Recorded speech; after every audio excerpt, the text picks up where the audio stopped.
当美援朝胜利后，归国的数万军人一夜之间集体消失，他们上不告父母，下不告妻儿，直接去了遍地荒凉的戈壁滩。这群可爱的人没有任何怨言，甘愿为国家一辈子隐姓埋名。陈口令，不准干什么，不准到哪里去。陈口令，不准我干什么，不准我到哪里去。往下传，不准问干什么，不准问到哪里去。往下传，不准问干什么，不准问到哪里去。几天前，他们的总指挥冯氏将军被上级紧急传召，中央调你回来，是要你搞原子弹。我不会啊。我会吗？美国佬会，苏联老大哥也会，可是他们不会白白的送给你。50年代中期，美国在朝鲜战场败兴而归，随后和台湾当局签署了美台共同防御条约。仅仅过了1个月，解放军就收复了一江山岛，彻底将国民党军赶出了大陆。美方政客闻之，皆大惊失色，妄图采取强硬措施，对中国几大战略城市实施核打击。面对美方的核讹诈以及当时的国际形势，毛主席高瞻远瞩，当即决定，我们不但要有更多的飞机和大炮，而且还要有原子弹。在今天这个世界上，我们要不受人家欺负，就不能没有这个东西。当时国内专业技术人员极有限，实验设备相当落后，更没有充足的经费支撑。在这样的形势下，中国人民怎样才能搞出原子弹呢？研制部队共有2大群体，负责基建工程的广大战士和研发原子弹的科研人员。立下核核战功的将军冯氏带领广大战士寻找能够供原子弹试验的基地，并负责基建工程。这些从上甘岭战役归来的战士们还未来得及和亲人团聚，就被一个调令拉到茫茫戈壁的敦煌。他们没有怨言，而是严格遵守军纪，听从组织安排。几天后，冯氏带领将士们抵达敦煌莫高窟，墙上的壁画精美绝伦。冯氏喃喃着吟诵了一首诗：翩翩舞翩翩，年年复年年，千古飞天梦，何日上九天。把基地定在敦煌是苏联专家选的。冯氏将军抵达后坚决反对，理由之一，敦煌大地遍布文化遗迹，如果造成破坏，后果将不堪设想。第二，面积不够大，不适宜建造1000万吨级的核试验。天黑后，冯氏找到苏联专家商量，问能不能帮忙再找一个地方。此时苏联和中国的关系已经趋于冰冷，苏联专家直接拒绝了冯氏的请求，他丝毫不关心核试验会不会损害中国的国宝莫高窟，更不想让中国造出大吨量级的原子弹。我们有氢弹就足够了，完全可以保护你们，你们没有必要造1000万吨级的。爹有娘有，不如自己有。苏联专家不帮忙，那只能自己找。冯氏带着部队一路向西，去了被称为死亡之海的罗布泊沙漠。战士们扛着精密仪器、大件设备，用骆驼拖着，从敦煌到罗布泊将近1000公里，这一走就是大半年。等终于赶到罗布泊，已经到了冬天。夜晚的营地旁，狼群呼号。这还不是最危险的，现在面临的最大问题是极度缺水。如果再找不到水，别说建核试验场，将士们的生命都危在旦夕。报告，2分队回来了，还是没找到水。1分队联系上没有？还是没有。第二天一早，冯氏带着战士们亲自去找水，可刚出发不久，就遇到了沙尘暴，漫天黄沙中，士兵们举步维艰，他们相互提醒着，千万不要掉队。等到风沙终于过去，是更加难熬的烈日，由于缺水，加上长时间的暴晒，一些士兵渐渐体力不支，他们几乎是连滚带爬，继续向前寻找。派出找水的分队已经几天没有消息，赶来寻找的战友在地上发现了一只破损的鞋子，他们在前线浴血奋战，没有牺牲，却在这荒凉的戈壁滩丢了性命。时间不知又过去多久，或许是上天庇佑，在连续翻过几座沙丘后，眼前的景象让大家都恍惚了。这是不是水啊？是水吧？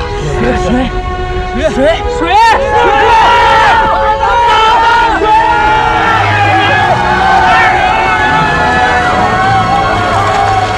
在罗布泊土地不是问题，只要解决了水源，建造核试验基地就有了希望。冯氏将军向上级汇报，找到了建造原子弹的大地方。他坐在通讯兵旁边，用笔写下了一首诗：四方之海，德育江，天山为平，昆仑障，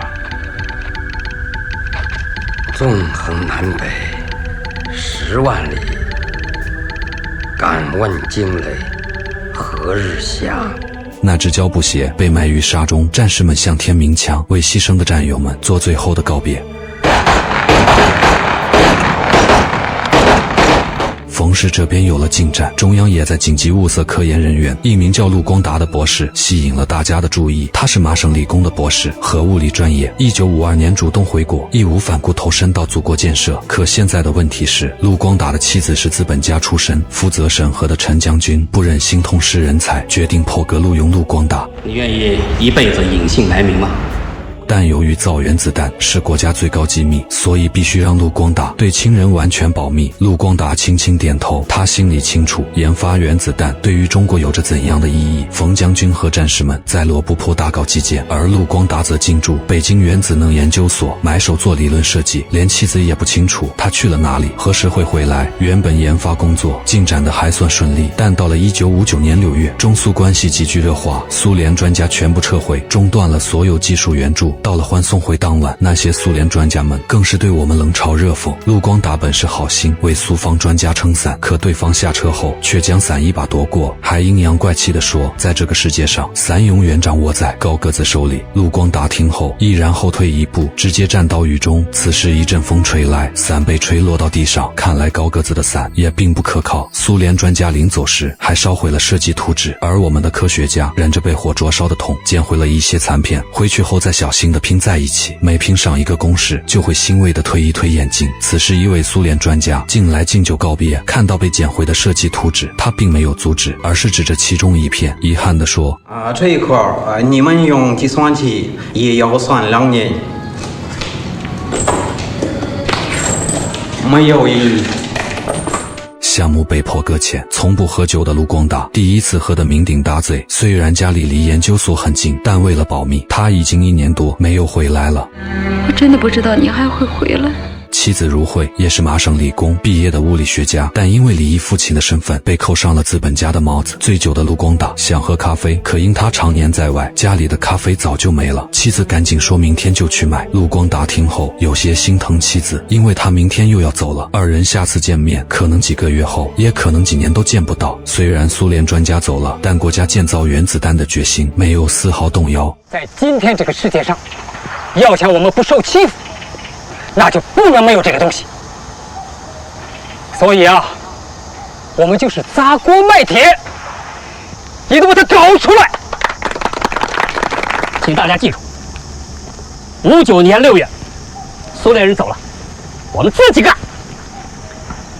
中央决定，我们原子弹工程代号就叫596。冯氏将军这边已经接到中央的指示，准备正式建设核试验基地。开始动工前，冯氏给战士们开了动员大会。这些战士们已经好多年没有回家了，家中的亲人更是不知道他们是死是活。打完国内的仗，他们就被调往朝鲜，得胜归来后又被秘密调往罗布泊。在去朝鲜时，有的战士只有15、16岁，还是个孩子，还有些战士已经到了当爷爷抱孙子的年纪。他们都是功臣，都曾为了祖国浴血奋战，如今却甘愿在戈壁滩上隐姓埋名。什么是最可爱的人？他们就是在朝鲜，美国人用一个小玩意儿在咱们头上悬了好几年，悬着，动不动就嚷嚷着要对我们做外科手术。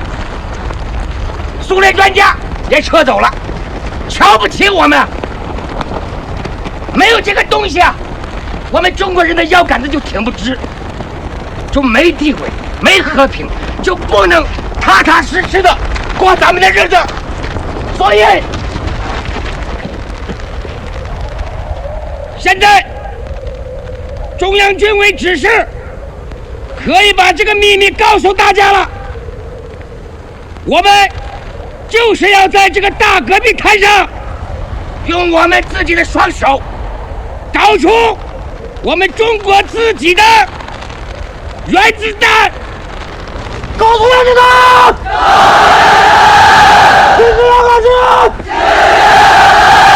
搞出原子弹！原子弹搞出！动员大会后，核基地正式开工。50年代末，我们的经济还很贫困，根本没有大型的工程设备，只能靠战士们手拉肩扛。戈壁上烈日炎炎，即便不动都会出汗，可大家热情高涨，喊着口号相互提气。同志们，那么大起航那么一行一行密密的扎呀，为国家那么。北京原子能研究所，陆光达带领科学家们把一连串公式写在黑板上。原子弹的数据庞大，这里和满天黄沙的罗布泊一样，同样是一片战场。从这儿到这儿，美国人用了6年的时间，英国人用了5年，苏联人用了8年，我们没有8年的时间，2年都没有，一直要算到这儿。1遍不行，2遍，2遍不行，3遍。计算机只有1台在科学院，别的部门也急着用。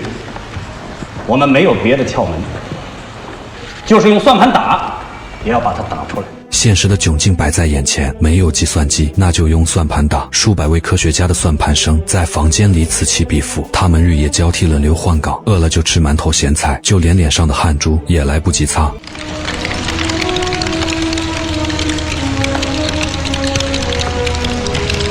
连长，他们在干什么？干什么？干革命。堪称奇迹的是，我们的科学家们没有用5年，只用了1年多的时间，就把原子弹的理论数据给算了出来。他们演算的高值可以铺满整个罗布泊，还演算证明了苏联人的一组数据是错的。数据有了结果，也就意味着陆光达要去实验基地了。妻子心里清楚，丈夫这一走，不知要多少年才能回来。几天后，陆光达和研究所的同志们便赶到罗布泊，冯氏带着战士们夹道欢迎。他们凭着一身力气，在沙漠中夯实了路面，搭建了宿舍，就连欢迎的花环大门也做得有模有样。战士们争先恐后，用最热情的方式欢迎这些科研人员的到来。此时一面面红旗迎风飘扬，一边是驰骋疆场的将军和战士们，一边是中国核物理最顶尖的科学家。他们放弃家庭，放弃名利，是因为心中有信仰，为了国家能挺直腰杆子，不再受外强欺辱。接风宴上，冯氏让战士们拿出了最好的伙食、罐头和榨菜来招待科研人员。陆光达立刻便明白了，核试验基地条件艰苦，这些都是他们平时舍不得吃的。几杯酒下肚后，大家的话匣子也打开了。冯氏向陆光达介绍，现在基地里有3个团，分别是汽车团、气象团和工兵团。要想在戈壁滩上造出能引爆原子弹的基地，他们缺一不可。双方工作很快步入正轨，但紧接着问题也发生了。陆光达用舌头尝了一下混凝土，发现是用盐碱水搅拌的。他急忙上前叫停施工人员，因为按照施工标准，必须要用干净的淡水。冯氏过来解释说，淡水在戈壁滩实在稀缺，他和战士们喝的用的也是这种又苦又咸的水。如果用车去拉淡水，来回一趟就要几百公里。纵然冯氏竭力解释，可陆光达没有丝毫退让。盐碱水具有腐蚀性，差之毫厘便谬1,000里。人喝了这种水，大不了拉肚子，但用在原子弹测试工程，这坚决不行。把今天施工的建筑全都拆除了。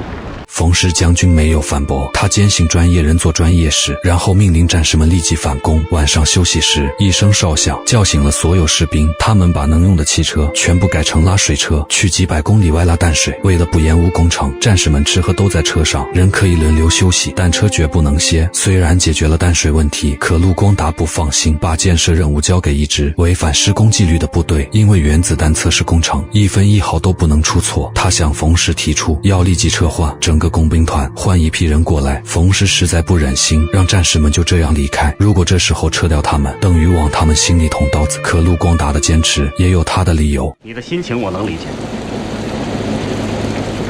现在从事这项工作的不单单是我们这个实验场，仅1颗原子弹所需要的高浓油就需要50万吨的矿石去提炼它，还有成千上万的科技人员，他们同样在努力地工作着。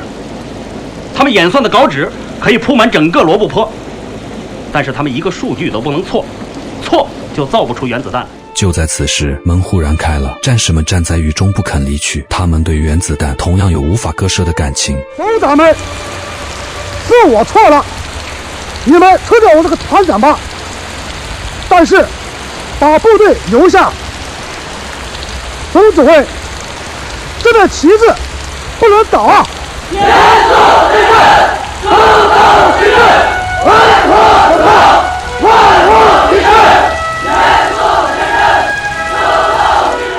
严眼前的一幕让陆光达泪光闪动，他走过去扶起那面旗帜，士兵们立刻会意，纷纷拿起工具开始工作。夜深后，陆光达躺在床上，久久不能入睡。他想起刚来罗布泊时老李曾说过的话，我觉得这人的力量才是世界上最伟大的，比任何科学都强大。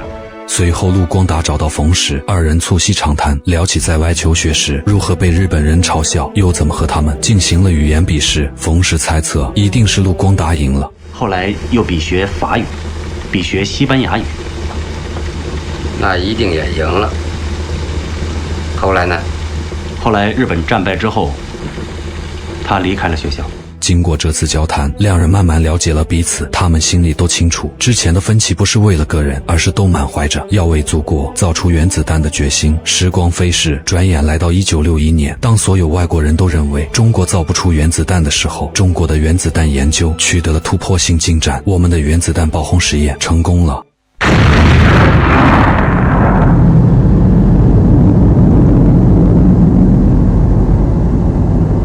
爆轰实验的成功让所有人都看到了希望，这预示着中国的原子弹组装即将完成。可就在这样的关键时刻，美国高层开始对中国施压，声称要摧毁我们的核工业，把中国的原子弹扼杀在摇篮中。关键时刻，军委决定紧急设防，向每一个核试验基地和核工厂都进驻一个高炮师。与此同时，中央把引爆第一颗原子弹的时间也提上了日程。1964年底，爆炸我国第一颗原子弹。从现在开始，核材料的生产、中子引爆装置、理论设计、实验场地，所有部门都以这个时间为准，进入倒计时。之后的时间，陆光达和科学家们更忙了，就连坐在颠簸的军车上也能睡着。另一边，陆光达的妻子王如慧受领导邀请来到一个特别的地方，可走进会议室，王如慧却愣住了。下面整齐地坐着国家军事的最高指挥们。王如慧同志，这儿就是你的课堂，还有一个更大的，在戈壁滩。能给这些将领们讲课，代表组织已经相信自己。陆夫人颤抖着嘴唇，她终于能为祖国尽绵薄之力。同志们好，老师好，坐下。此后不到2年时间，原子弹起爆材料和中子实验皆取得重大突破。尽管原子弹研究如火如荼，但在那几年，中国正经历着3年自然灾害的特殊时期。铁路被洪水毁坏，运往基地的粮食被困在河西走廊，而核试验基地也基本完全断粮了。有的士兵已经开始挖草根树皮来果腹。由于长期营养不良，已经有很多人得了夜盲症和浮肿。冯石将军开会统计，目前整个基地有3000多人拉肚子，情况特别严重的有200人已经倒下。尽管食物紧缺，冯石还是决定要优先保障科研人员和知识分子。在现有的条件下，要全力的保障知识分子。有1粒粮，要让出1粒；没有粮，让菜；没有菜，让树皮，让树叶。必须的保证知识分子，只要有一口吃的东西，也要保障他们。陆光达听后不同意，他要求知识分子和战士们同等待遇。可到了吃饭时，部队还是把仅剩的窝头都给了科研人员，而将领战士们只吃清汤鱼树叶。上面来消息说，运粮车还要3天才到，怎么让大伙熬过这3天？困扰着冯氏和陆光达，两人心里都明白，没有什么好办法，只能靠意志硬扛着。人可以饿着，但精神不能垮。陆光达只提了一句话：人是需要精神的。为了让大家振作精神，冯氏和陆光达把战士和科研人员集合到一起，所有人高唱中国人民解放军军歌。整齐的队列中，红旗迎风飘扬，嘹亮的歌声响彻旷野。等到天黑后，部队为大家播放电影《上甘岭》。让人感动的是，电影中的内容讲的就是他们自己，他们曾在战场上浴血奋战，回国后直接来到这黄沙四海的戈壁滩，甘愿牺牲名誉和利益，为祖国不受欺负而战。黑白幕布上正在唱着主题曲《一条大河》，士兵们眼中含泪，也跟着哼唱起来。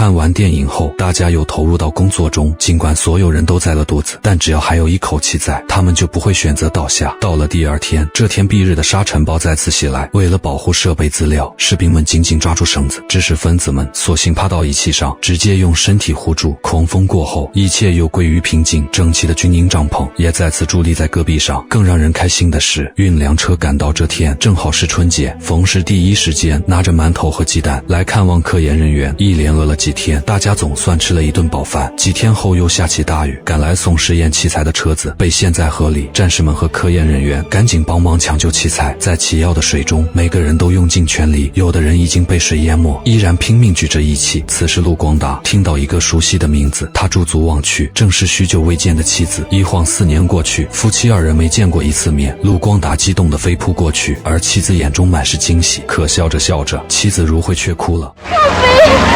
小飞找谁？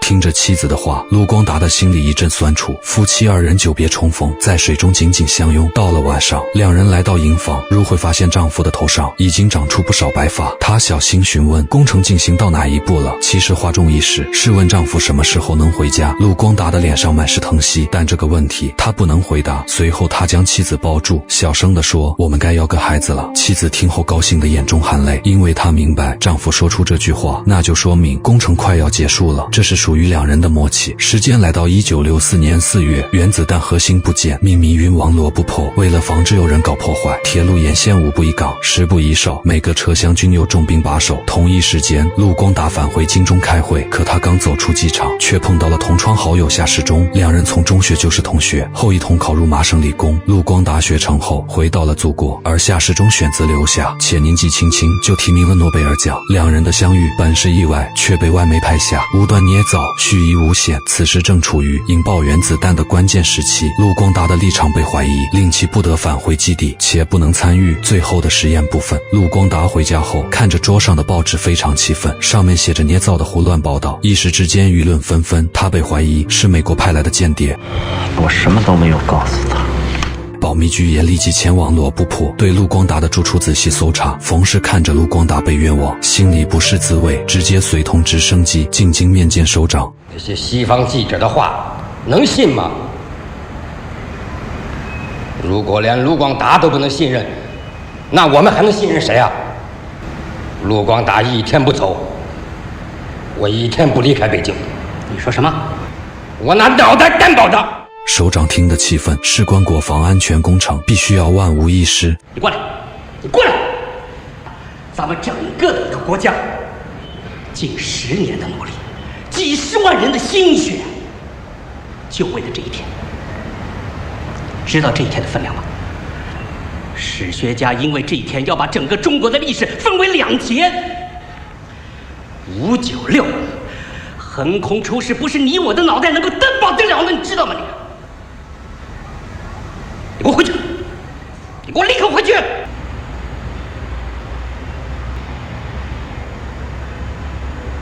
冯氏离开后，首长在办公室踱步。对于陆光达的立场问题，他还是相信的。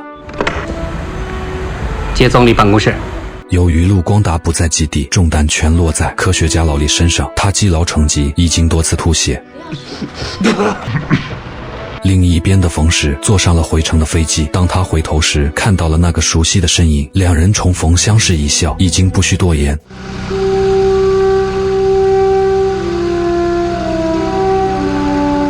回到罗布泊基地，所有人都在列队接机，看着眼前的战士和科研工作者，陆光达的眼中泛起泪光。经过几年相处，他们早已成了亲密无间的战友。1964年9月，各校鹰乌分队进入实验现场，此时离引爆原子弹还有最后1个月，各个部队也纷纷进驻罗布泊。这天，冯氏和陆光达坐在戈壁上聊天，两个个性经历都截然不同的人，因共同的崇高使命，结下了深厚的友谊。几年的时间宛如一瞬，两人也终于就要完成国家交给他们的使命。冯氏询问报纸上那个人是谁，而陆光达毫不隐瞒，讲起夏世忠的成就，但他自己从第一天开始就决定了要为祖国一辈子隐姓埋名。聊起当年武器落后的日子，冯氏的心里满是心痛。在朝鲜战场，我们抓了一个美军俘虏，一个小小的下士，竟敢在我的面前大声喊叫着扔个原子弹让我们尝尝武器落后受气。我忘不了我们的士兵被凝固汽油弹炸成了火人，他们挣扎着，喊叫着，喊着爹，喊着娘，伤员更是可怜呐，没处躲，没处藏，救不了，救不了他们。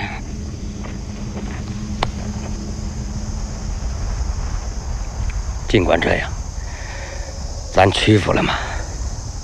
应该说美国是一个美丽的国家，可它不应该像现在这样，动不动就要欺负你，让你呀就想对他大喊一声 “no”， 去你妈的！我就是咽不下这口气。听着冯氏的讲述，陆光达深深动容，他举起手说道：“老冯，咱们的原子弹来了。”时间来到1964年10月15日，技术人员推着原子弹开始吊装上塔。16日7点30分，安装人员撤离，战士们穿着防护衣进入发射建筑，并封好所有门窗。所有人都目不转睛地盯着远处的发射塔。为了这一天，他们付出了太多，也等待了太久太久。此时离发射仅剩下1分钟，历史的钟声被准时叩响。8K2。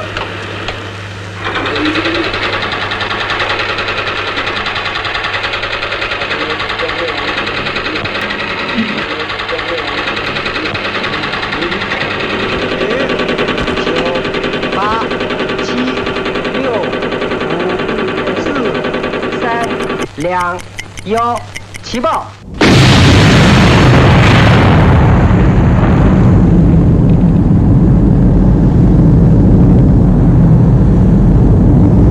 龙吟声啸天，壮丽的蘑菇云把天空染成了赤红色，巨大的冲击波将周围的车辆、飞机、火箭统统化为灰烬，震天彻地的响动让这个有着5000年文明史的古老国家顿时扬眉吐气。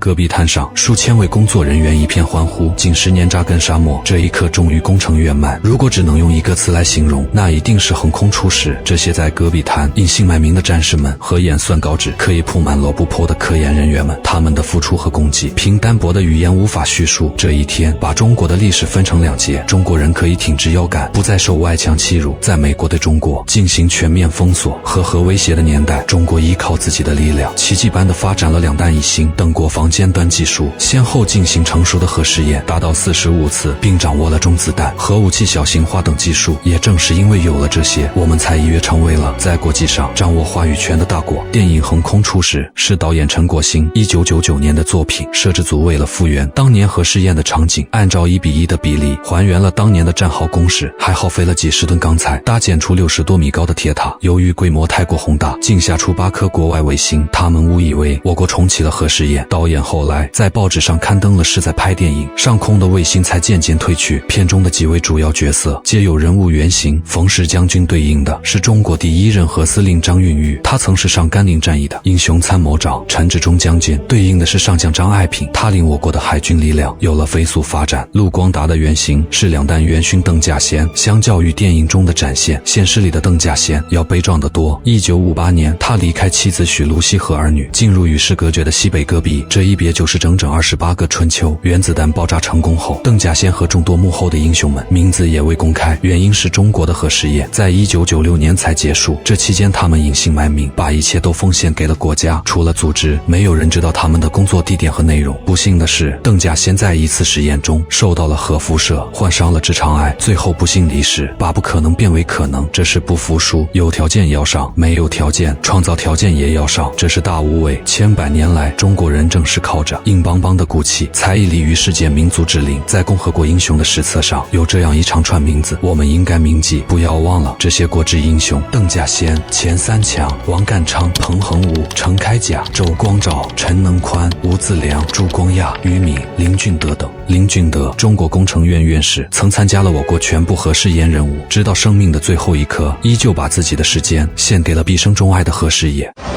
吸什么？吸盘啊，吸盘弄完了啊，好，我知道。意思想叫你休息一会儿。坐着休息。坐着休息。不能不要躺。坐着比躺着好呢。对，比躺气味。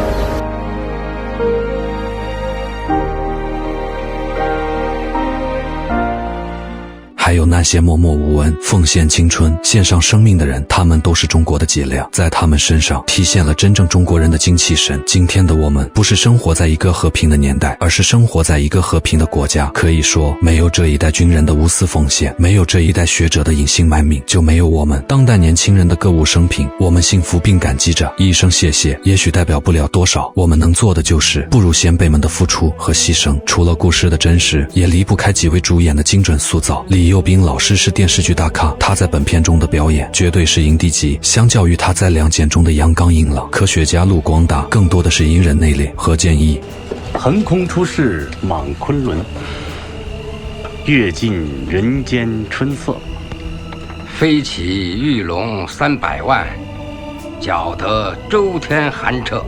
好。演员高明老师饰演的陈志忠将军也让人称赞，表现出了陈志忠将军既潇洒又威严的风范。一共打了多少环？报告首长，3轮射击共打出512环。拿枪来！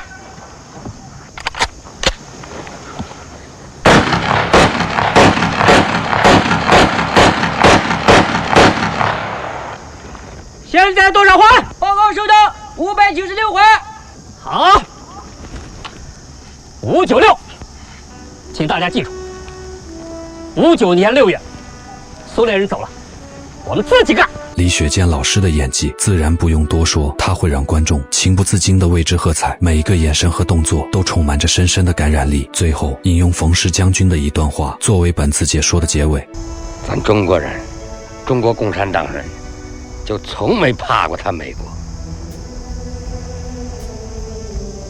应该说美国是一个美丽的国家，可他不应该像现在这样动不动就要欺负你，让你就想对他大喊一声 No， 去你妈的！我就是咽不下这口气。